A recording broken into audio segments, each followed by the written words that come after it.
예, 윤준표입니다.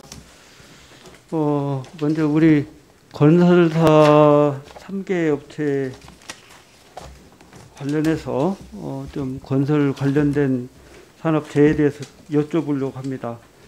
세 분 증인들 함께 들어주시고요. 대표로 우리 한성희 포스코 건설 대표이사님 좀 앞으로 좀 나와주시면 좋겠습니다.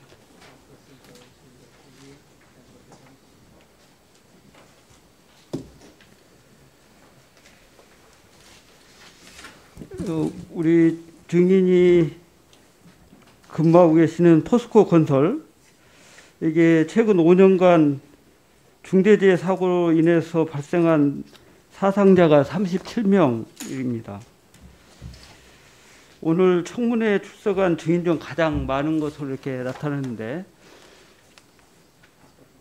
그동안 이제 나름대로는 재해를 좀 줄이기 위한 노력들을 사내에서 하셨을 텐데, 근본에 청문을 앞두고 내부적으로 좀 검토해서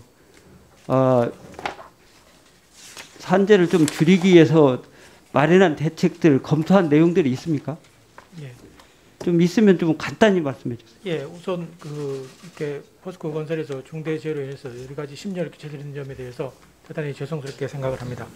저희들이 18년에 마이크 좀 앞에 대시고요. 저희들이 18년에 중대재해에 대한 특단의 대책을 마련을 했습니다. 우선 안전 조직에 대한 확대, 그다음에 안전에 대한 투자를 확충하는 거, 그다음에 회사 내에 각종 경영 시스템의 개선 부분, 그다음에 스마트 세이프티 제도를 도입을 했습니다. 그래서 그 네 가지 제도를 도입해서 오늘까지 이루고 있어서 지금 19년, 20년을 지나면서는 저희들이 무죄가 최고의 선이겠지만 그래도 지금 계속 중대 재해가 줄어들고 있는 그런 상황으로 있습니다. 그래서 지금까지 말씀드렸다시피 안전 조직에 대한 확대는 지금 저희들이 기존 조직을 2배로 확대를 하고 최고 담당자도 실장급에서 상무급에서 이제 본부장급으로 확대를 했습니다. 안전 투자도 매년 918억이라는 법정 안전관리 비용에 추가해서 3년간 200억 이상을 지출을 했고요. 올해도 또 160억 정도도 추가로 지출을 할 예정으로 있습니다. 스마트 세이프티에는 저희들이 13가지의 요소 기술을 다 도입을 해서 현장에서 사고가 나지 않도록 해 나가도록 하고요. 또 포스코하고 저희들이 공동으로 개발을 해서 지금 많이 문제가 되어 있는 추락을 예방하기 위해서 저희들이 시스템 비계라든지 동바리 부분의 재질을 강도를 55% 높이고 대신 무게는 25% 줄이는 그러한 철강을 개발을 했습니다. 그래서 그걸 현장에 지금 아직까지는 저희 회사에만 이제 쓰고 있지만 점차적으로 대한민국 전 현장에 확산이 된다면 현장에서의 추락 방지라든지 또한 노동자들의 근골격계 질환이라든지 이런 부분에도 많은 도움이 되리라 생각을 하고 있습니다. 좋은데요. 지금 이제 포스코 건설 중대재해 사고자 보면 다 하청 노동자였어요. 전원이. 예, 그렇습니다. 그러면 하청 노동자에 대한 대책은 어떤 겁니까? 저희들이 현재는 하청 관련사들에 대해서는 맨 먼저 작년에 저희들이 이제 가장 협력사의 가장 고심은 이제 돈입니다. 결국은. 그래서 저희들이 최저가 낙찰제를 그동안 대한민국 건설회사들이 대부분 그렇게 했었습니다. 그래서 저희들이 거기에서 좀 뭔가 좀 변혁이 있어야 됐다 해서 저가 제한 낙찰제를 도입을 했습니다. 그래서 최저가가 아니라 적정 수준에서 낙찰에 대해서 협력사들이 어느 정도 자금에 대한 융통이 좀 될 수 있도록 하고 또 협력사에 대한 여러 가지 자금 대출이라든지 상생 펀드라든지 이런 걸 대폭 확대를 해서 협력사들이 자금 운용적인 측면에서 뭔가 좀 여유를 갖도록 하고 그다음에 협력사들의 경영진부터 노동자 일위까지 모든 교육들을 저희가 철저히 시키고 있습니다. 그러니까 금전적인 배려를 더했다 안전 예산이 예, 그렇습니다. 담보될 수 있다 이런 말씀이시죠? 네, 맞습니다. 그런데 이제 중대재해법이 내년부터 시행되잖아요. 네네. 그러면 제가 오전에 질의하면서도 5인 미만이나 50인 이하 기업들이 실제 발생하는 건수가 80% 수준인데 네. 이제 중대재해법이 시행되면 원청이 이제 책임을 져야 되잖아요. 그렇습니다. 그러면 하청 문제는 이제 원청 문제다 이렇게 인식을 하시고 예. 단순히 하청에 대한 배려가 아니고 하청도 원청의 일원이다 이런 의식들을 우리 건설사는 다 가져주셔야 될 것 같아요.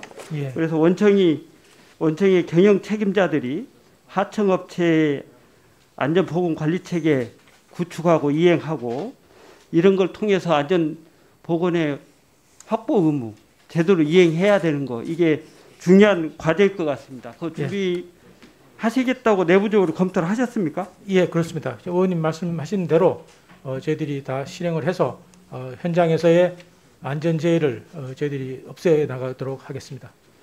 그리고 또 건설사의 문제는 앞에서 이제 하시겠다고 하셨으니까 소위 추락이나 충돌, 협착 뭐 이런 후진국형 예. 이런 사고들 이런 내용들이 발생하지 않도록 하는 데는 뭐 스마트 이제 세이프티 관련된 여러 가지 기법들을 활용하시겠다고 했는데 예.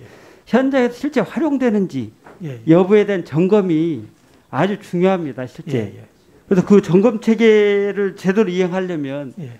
그런 안전관리 점검 인력이나 네. 노력들이 수반되는데 그런 부분에 대한 배려들도 검토하고 계시나요? 예, 그렇습니다. 저희들이 법정 안전관리자 숫자보다 훨씬 많은 수의 안전관리 활동을 하고 있고 말씀하신 대로 추락을 하기 위해서 저희가 자체적으로 스마트 세이프티 벨트까지 개발을 했습니다. 종전에 이제 그 근로자가 걸기만 해놓으면 이게 잘못 걸린데도 그냥 이건 걸고 있다라는 것만 되는 건데 그게 잘못 걸렸을 때는 바로 알람이 와서 바로 저기 안전관리센터에서 그 현장 직원에게 그 벨트를 바로 걸 수 있도록 하는 그런 세이프티 벨트를 저희가 작년 연말에 인증을 받고 3월까지 저희 현장에서 좀 그 시범 적용하다가 전 현장으로 확산할 예정입니다. 지금 이제 우리 건설사들 중에 또 문제점이 있는 게 재해 예방 노력 이거 좀 제대로 해야 되는데 네. 재해 예방 노력이 제대로 될 수 있도록 평가하는 것이 우리 안전보건공단에서 재해 예방 노력도 평가해서 이제 실제 정규직으로 안전보건관리자로 하느냐 안 하느냐 이걸 점검하고 있는데 예. 그 부분들이 꽤 우리 건설사들은 다 낮아요. 예. 그 이유가 있습니까? 그리고 그 대책은 뭡니까? 저희 회사 같은 경우는 그 현재 그 안전보건관리자 정규직 비율이 46.8%입니다. 그리고 앞으로도 이제 계속 저희들이 향상시켜 나갈 것이고요. 그렇지만 이제 비정규직하고의 뭐 급여 차이라든지 이런 부분들도 많이 저희들이 축소를 해 나가서 앞으로 그 보직을 맡으신 분들이 열과 성의를 갖고 책임감을 갖고 현장에서 안전관리를 수행할 수 있도록 저희들이 향상시켜 나가도록 하겠습니다.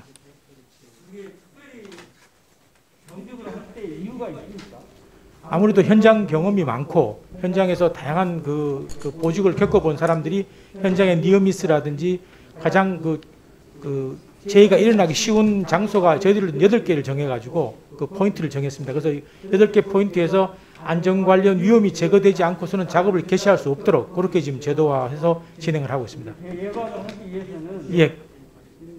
우리 산업안전보건공단에서도 그 평가 항목에 정규직 비율을 높여야 된다 이렇게 강조하고 있지 않습니까? 네네. 안 올라가는 이유가 있어요? 실제로 대한민국 내 안전에 관련된 전문직을 구하기가 사실은 그렇게 쉬운 실정은 아닙니다. 그래서 저희들도 지속적으로 전문직 지원도 채용을 하고 저희 회사 내에서도 저희가 그 공모를 합니다. 그래서 안전관리자로 커 나갈 수 있는 분들에 대해서 이제는 과거와 다르게 안전에 대한 그 개념이 많이 달라졌기 때문에 본인들이 흔쾌히 안전으로 가겠다라는 이런 분들도 계십니다. 그래서 그런 분들도 전환을 시켜가지고 점점 더 그 정규직 비율을 높여 나가도록 하겠습니다. 윤준병 의원님 마무리해 주시기 바랍니다. 예, 의원님 말씀 명심하고 열심히 수행하도록 하겠습니다. 네, 윤준병 의원님 수고 많으셨습니다. 다음은 존경하는 이미자 의원님 신문해 주시기 바랍니다.